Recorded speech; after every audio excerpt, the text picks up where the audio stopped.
Hello everyone! Hello po mga ka-Majesty and welcome to Eileen's Vlog. So today, i-update ko lang kayo sa iba't ibang mga apps na kinabibilangan ko dito sa aking phone. So kung nakikita nyo ay iilan na nga lang po sila. Unahin natin dito kay Simi. So si Simi po ay nag-update last few days ago. Kung nakikita nyo ay may ranking na sa Ocean Hunt. At ito yung Christmas update nila. And para sa mga regular host, ipapakita ko din sila sa inyo kung ilan yung mga task nila. So ito yung ranking sa gaming. Pero hindi yan yung i-update ko. So ngayon, dito ay malapit na tayong mag-withdraw. Meron na tayong naipon na 63,393 amnesty. And dito guys sa Stream Center, tapos sa Anchor, eto na tayo guys. 239 days. Ang task ko na lang ay 1 hour. Ay meron akong 550 amnesty na nare-receive daily.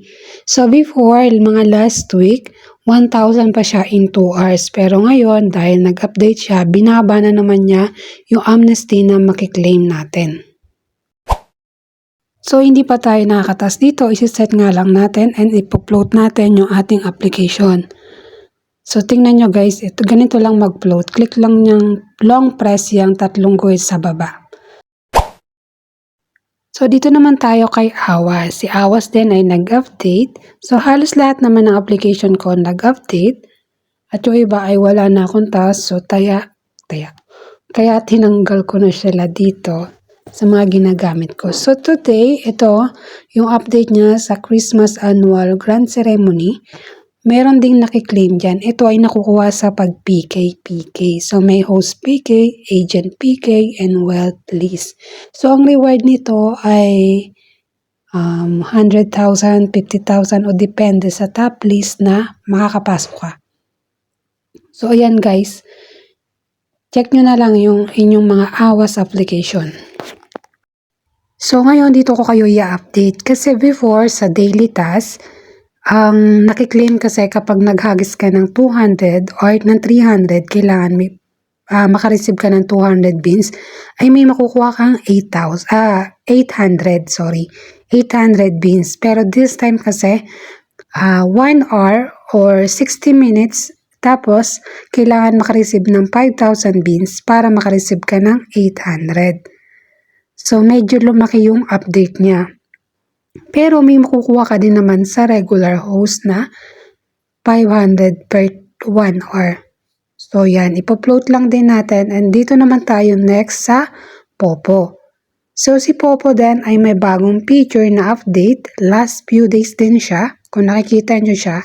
Kung nakikita nyo inyong mga application dyan sa may reward. So, ito yung ating Popo. And check lang natin yung reward. So, ayan guys. Iba na yung format ng kanyang pag-claim. So, dyan ay may live, may party, may PK mission, and may fan club. At tapos may mga activity din dyan. Same as usual before. So, iba lang yung format niya for today.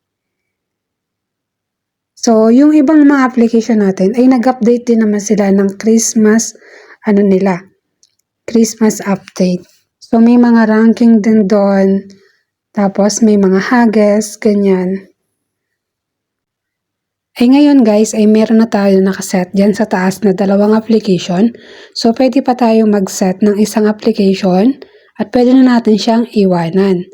So, ngayon ay magsi-CS tayo dito kay Popo. So, ganito lang siya isa-set.